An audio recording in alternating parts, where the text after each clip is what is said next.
Tvrdosť dreva. Tvrdosť je dôležitá vlastnosť, ktorá vyjadruje odolnosť dreva voči vripom.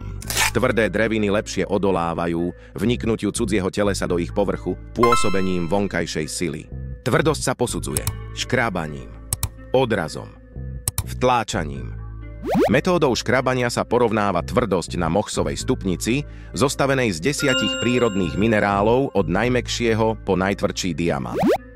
Metódou odrazom sa meria odskok od povrchu kovu zo stanovenej výšky Shoreho skleroskopom. Metódy vtláčaním sú pomenované podľa ich autorov ako tvrdosť podľa Brinella, Vickersa, Rockwella.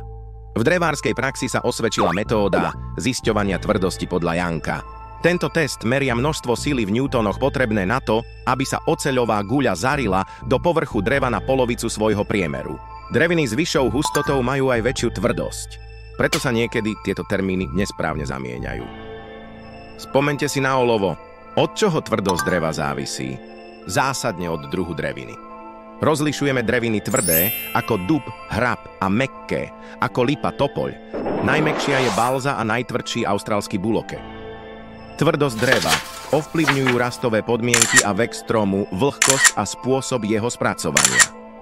Poznanie tvrdosti dreva je dôležité pre jeho správne použitie. Mäkké dreviny majú radi rezbári. Tvrdé dreviny sú oderúvzdornejšie a preto sa využívajú pri výrobe podláh.